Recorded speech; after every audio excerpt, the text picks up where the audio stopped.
one thing guys, no? So tinanggal ko yung connection ng keyboard, no? So kasi ang keyboard po pag may problema automatic yan, makaka-apekto po yan sa booting, makaka-apekto yan sa operation, automatic mabagal po. What's up mga kababs, no? So ngayon po nakatanggap po ako through Lalamove ng laptop ng isang kababs po. Pinadala po yung laptop niya. This one is a Lenovo G470 according sa plan niya. Sabi niya palitan ko ng SSD. Okay, i-update po natin yung hard disk niya to SSD para kahit paano bumilis. So, we'll check guys. So, panoorin niyo po kung paano palitan. At the same time, papakita ko rin po sa inyo yung difference pa when it comes to booting, maybe operation. Kung napabilis ba talaga ng SSD na binili niya, this one.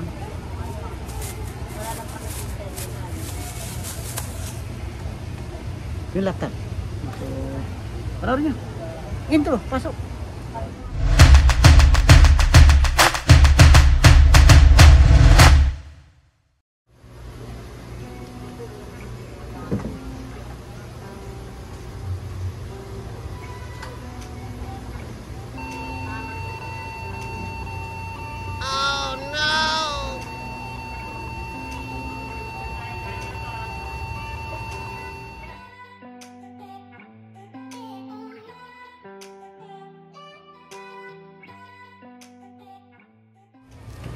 Welcome back mga kababs, no? So kanina pa to, ayoko nang hintay na oras ang abutin para magbukas ito, para sana maikumpara ko kung gaano ba kabilis yung normal na HDD sa pagbubukas in comparison pag pinalitan po natin ng SSD later, no? So but I think fail na to, hindi na itatry itong buksan. Bagkus palitan na po natin ng SSD, diretso natin para kahit paano po maginhawahan po yun. That's one thing, no? So upon checking kanina, tumutunog po yung keyboard. Signs po na may problema po yung keyboard, and piniem ko naman yung may-ari at sabi niya naman po, oh, may problema yung keyboard kaya gumagamit siya ng external keyboard. So panoorin nyo guys, bubuksan ko para mapalitan po natin yung hard disk ng SSD. Wala na akong magagawa rito, hindi ka makaka-shutdown to. So, pindot shutdown na rin natin. Down.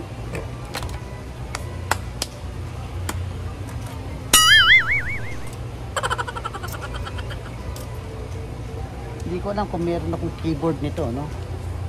Sana swerte siya na yung isang laptop ko dyan na pending is same keyboard, no? Maaaring mailagay ito.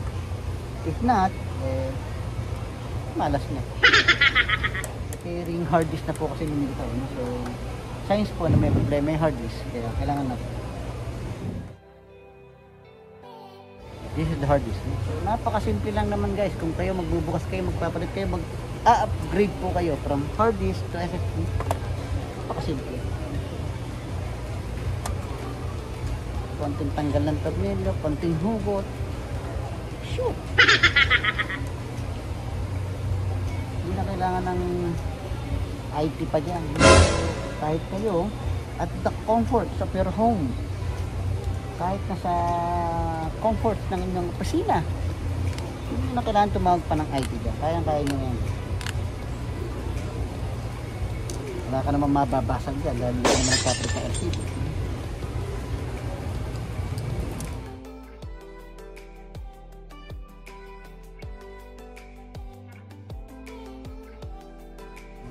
Ito pa, dapat po natin yung binili niya po na 120 gig na RAM stock.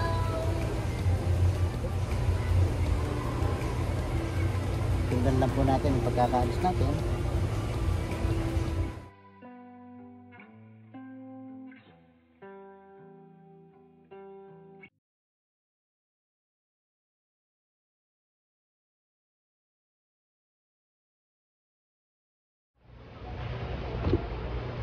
Yun guys, no, gaya po ng napag-usapan po namin ni Sir Mark. So, sinadjust ka sa kanya, siguro why not try Windows 11, no? So, dahil nakagawa po kami ng Windows 11 Pro. So, sabi ko, try ko na lang. Mukhang maganda naman ang Windows 11 Pro. So, try natin. So, napalitan ko na po ng SSD. So, I think this won't take long, no? So, kaya naman itong mag-in. Ang problema, sira po yung keyboard niya. So sabi ko, why not remove ko na lang muna yung flex para hindi makabala sa format. Kabitan ko lang muna external para may format siya na mabilis. On po natin guys. Punta tayo sa BIOS para setup, no? Setup.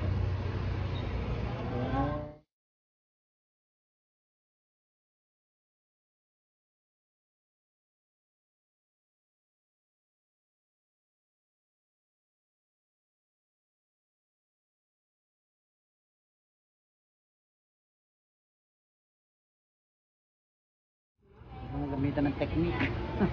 Either way, sa tingin ko mabilis na yung pagpo-format ito dahil naka-SSD naman tayo. So yun, hintayin natin matapos, then check ko kung meron pang mga drivers na kulang, then install ko ng mga application na kailangan, no? Or package ng pagkaka-format para ma-PM ko na si Kuya Mark. Mark po ang pangalan na padala at para mapapick up niya na po. So yun lang guys, for the meantime maghahanap ako ng keyboard, baka may maibigay ako sa kanyang same keyboard, mapalitan po natin ang keyboard nito.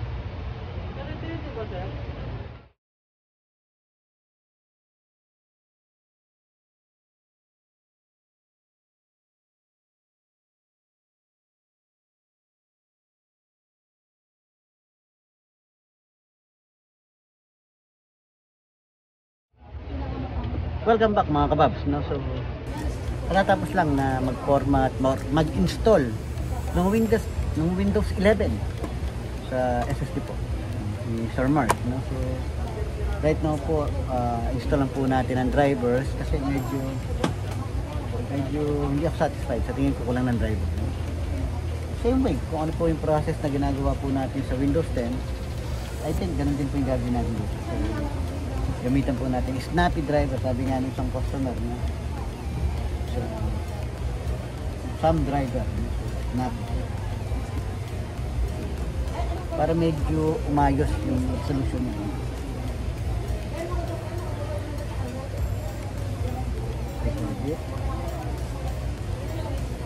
Medyo maliwanag ang dati nga ng Windows 11. So yun guys, this one's okay. So napalitan natin yung hard disk niya na 320 gig, no?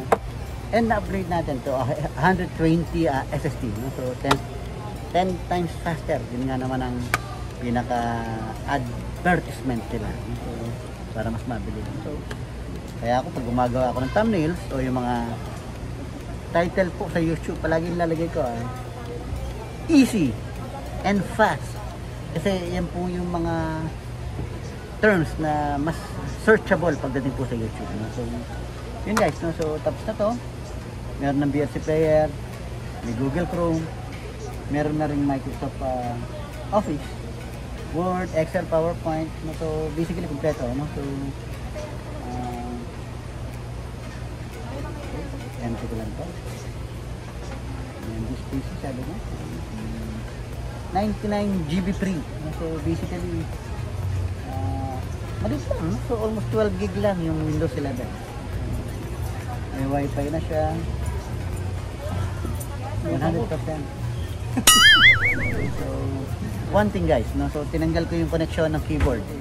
Ang keyboard po, pag may problema, automatic yan, makaka-apekto po yan sa booting, makaka-apekto yan sa operation, automatic mabagal po.